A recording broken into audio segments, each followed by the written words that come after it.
Bismillah walhamdulillah wassalatu wassalam ala rasulillah wa ala alihi wa sahbihi ajma'in wa ba'd.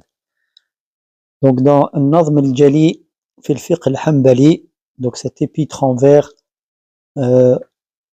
qui traite de l'école de jurisprudence du madhab Hanbali, donc l'auteur dit dans le sous-chapitre, nous sommes toujours dans le chapitre de la purification, le sous-chapitre qui traite de At-Tayammum, donc des ablutions sèches, qu'on peut traduire comme cela. Dans le vers 75, il dit, donc au sujet des obligations qu'on peut voir ici comme des piliers, donc du Tayammum, il dit Kada muwalatun wa tartibun idha kana anil asghari aydan nuffidha. Donc le sens du vers ici, après qu'il ait évoqué dans le vers qu'on a vu la dernière fois, le fait qu'il fait partie des piliers des obligations du tayammum, le fait de s'essuyer le visage dans son entièreté ainsi que les mains jusqu'aux poignets, il continue en disant ainsi que le suivi, c'est-à-dire l'absence d'interruption dans le tayammum et l'ordre. Il précise ici lorsqu'il s'agit de la petite purification, Donc on va voir cela en détail avec le sharh qu'a fait le Cheikh Al-Uthaymin rahimahullah de le Zad al-Mustaqni' et qui est de l'imam al-Hajjawi. Donc toujours dans le madhab Hanbali, et Cheikh Al-Uthaymin rahimahullah l'a expliqué. Donc ici, c'est d'ailleurs entre autres de Zad al-Mustaqni' qui est tiré An-Nazm al-Jali. Donc ici, An-Nazm al-Jali, Zad al-Mustaqni' est un épître, celui-ci en prose. Donc l'équivalent de la parole ici, qu'on vient de lire dans le vers 75, il dit Cheikh al-Hajjawi وكذا الترتيب والموالاة في حدث أصغر, et également l'ordre et le suivi, c'est-à-dire la continuité dans la petite purification. Donc Cheikh Al-Uthaymin rahimahullah explique que ici dans le madhab on doit commencer par, donc il faut respecter donc le tertib, l'ordre. Donc ici cela fait partie des obligations ou piliers du tayammum. Donc le tertib ici, l'ordre, consiste à commencer par le visage puis les mains. Et la preuve de cela réside dans la parole d'Allah Azza wa Jal, famsahu biwujuhikum wa aydikum. Donc dans Surat Al-Ma'ida, la table servie, Surat 5 verset 6, et essuyez-vous-en le visage et les mains. Donc il dit, Cheikh, donc il a commencé, Allah Azza wa Jal a évoqué d'abord le visage avant les mains, et le prophète sallallahu alayhi wa sallam, il dit commencez par ce par quoi Allah a commencé, et dans une autre version je commence par ce par quoi Allah a commencé. Une version plus sûre, Allahu a'lam, car la version qu'on a donnée, la première, c'est rapporté par An-Nasa'i dans Al-Kubra, et ainsi qu'Ad-Daraqutni, et Ibn Daqiq al-Eid a indiqué que ce lafz, cette parole, Ibda'u, c'est une parole isolée, car elle est en contradiction avec des rapporteurs, et que la parole la plus sûre c'est je commence. Le sens n'en est pas changé pour autant. Donc ici c'est la preuve qui est utilisée. Ensuite il évoque l'explication de al-muwalatu. al-muwalatu, c'est-à-dire, comme on l'a vu, le suivi, la continuité. Donc le fait qu'il n'y ait pas d'interruption et ni de retard des mains, de l'essuyage des mains sur l'essuyage du visage. Comment on calcule comment on estime ce temps? On fait l'analogie avec l'eau des ablutions, c'est-à-dire que ce temps ne doit pas dépasser un temps qui suffirait ou que prendrait le membre précédent à sécher sans avoir avant l'effectuement ou avant le fait d'effectuer le membre suivant. Donc, le fait que si dans le wudu, quelqu'un se lave les mains jusqu'aux avant-bras, alors et que le visage a séché entre-temps, donc cela annule les ablutions. Donc, ils disent que on applique cela. Pourquoi? Parce qu'ils disent que le tayammum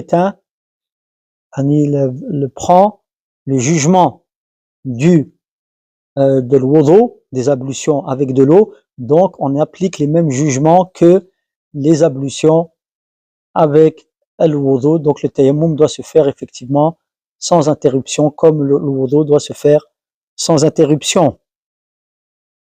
Donc ici, le cheikh nous explique que comme l'ordre et le suivi, donc on vient d'expliquer, sont obligatoires dans les ablutions avec de l'eau, alors ils sont obligatoires également dans ce qui remplace al-wudu, c'est-à-dire le tayammum, selon la règle que le remplaçant a la chose remplaçante a le jugement de la chose remplacée. Comme le tayammum remplace les ablutions, donc il prend ses jugements. Donc selon cette parole, le tertib et al-muwala, l'ordre et la continuité, sont obligatoires également ici. Donc ici on se souvient qu'il a évoqué, ça a été évoqué, cela concerne quoi? Ces deux obligations? Et la petite purification. La petite purification. Quant à la grande purification, eh bien, l'ordre et la continuité, donc l'absence d'interruption, ne sont pas obligatoires. Pourquoi? Parce qu'ils ne sont pas obligatoires dans la ghusl al-janaba, d'accord, comme al-janaba, ou alors lorsque par exemple la femme en état de menstru, de l'échise, effectue son ghusl. Donc ils ne sont pas obligatoires, l'ordre ni la continuité. Alors ils ne sont pas obligatoires également quand on fait le tayammum pour la grande purification. Et ça, c'est la parole du madhab. Ensuite, Cheikh Al-Uthaymin explique que certains savants voient que le tertib al-muwala, l'ordre et la continuité, sont obligatoires dans les deux purifications, la petite et la grande. Et ils ont ramené la preuve, ils ont tiré la preuve de cela de la parole du prophète sallallahu alayhi wa sallam, du hadith de Ammar bin Yasir, on le connaît le hadith, qui a fait donc ce qu'il a fait lorsqu'il est en état de janaba et lorsqu'il est revenu voir le prophète sallallahu alayhi wa sallam, c'est-à-dire qu'il s'est complètement essuyé dans la terre, et lorsqu'il est venu voir le prophète sallallahu alayhi wa sallam et qu'il lui a évoqué cela, il lui a dit, le prophète sallallahu alayhi wa sallam, donc tu aurais dû faire comme cela avec tes mains. Donc, et il a fait le tayammum de manière dans l'ordre et de manière continue. Donc, et ensuite, les savants qui voient ce second avis, ils ont répondu à l'argument des savants du premier avis qui disent, donc le madhab en l'occurrence, qui dit que le tertib et l'ordre et la continuité n'est pas une obligation dans la grande purification. Eh bien, ces savants du second avis leur répondent en disant que votre analogie du tayammum sur la purification, la grande purification, parce qu'ils ont utilisé, c'était l'analogie. Donc, donc votre analogie, elle n'est pas juste parce que c'est une analogie avec une différence. Et pour faire un qiyas, une analogie, il faut qu'il n'y ait pas de différence entre la chose que l'on va, sur laquelle on va le hukm, le jugement que l'on va prendre à la base, avec le jugement que l'on veut, auquel on veut appliquer, ou plutôt la situation à laquelle on veut appliquer le jugement en question. Ils leur disent, et là, malheureusement, il y a un farq, il y a une différence entre les deux. Pourquoi? Il dit parce que le corps dans son entièreté est entre guillemets un membre. C'est le corps en entier qui est visé par la purification. D'accord? Dans cette grande purification. Avec de l'eau, alors qu'avec le tayammum, ça n'est pas tout le corps, ce sont deux membres. Donc ils voient que c'est un qiyas qui n'a pas lieu d'être, une analogie que l'on ne peut pas appliquer ici. Ensuite, Cheikh Al-Uthaymin ramène un troisième avis qui dit que ces deux points, à savoir l'ordre et la continuité, dans le fait d'effectuer le tayammum, ça n'est pas une obligation, que ce soit dans la petite ou la grande ablution. Ça n'est une obligation dans aucun cas.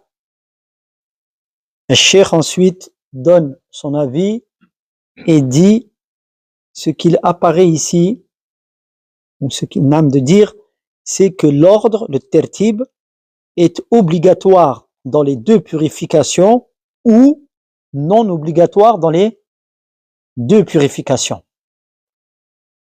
Car Allah Ta'ala a fait du tayammum l'élément substitutif de l'eau dans les deux purifications, et que les deux membres, à savoir le visage et les mains, dans les deux purifications sont les éléments à purifier dans les deux purifications, même s'il y en a plus dans al-wudu avec de l'eau ou le rousl. Quant à la continuité, al-muwalatu, eh bien il dit à Cheikh, nous sommes plus à même de dire qu'elle est obligatoire, ou il est obligatoire l'ordre et la continuité dans les deux purifications, car il n'est pas, on va dire, concevable de dire à quelqu'un qui a effectué qui s'est essuyé le visage au subh, et qu'ensuite il s'essuie les mains avant le dhuhr, on ne peut pas dire à cette personne qu'il a fait qui s'est purifié selon la voie législative. Naam, wallahu ta'ala a'lam. Donc voilà ce qui concerne ces points au sujet du tertib et del muwala, donc l'ordre et la continuité. Le madhab voit que ce sont des obligations ou piliers dans la petite purification, donc les ablutions, et que ça n'est pas une obligation dans la grande purification, pardon. Et la parole prépondérante ici, c'est ce qu'a évoqué Cheikh. On dit où c'est obligatoire le tertib, l'ordre, ou c'est non obligatoire. La parole que je connais de Cheikh Al-Ubaylan, c'est que ça n'est pas obligatoire, quel que soit le membre par lequel on commence, et il y a des adillah des hadiths et des athars de Sahaba, Wallahu ta'ala a'lam, qui montrent cela. Donc, c'est ce qu'il a dit, que ça n'était pas, lui, Cheikh Al-Ubaylan, que ça n'était pas obligatoire de commencer par tel ou tel membre. Wallahu a'lam.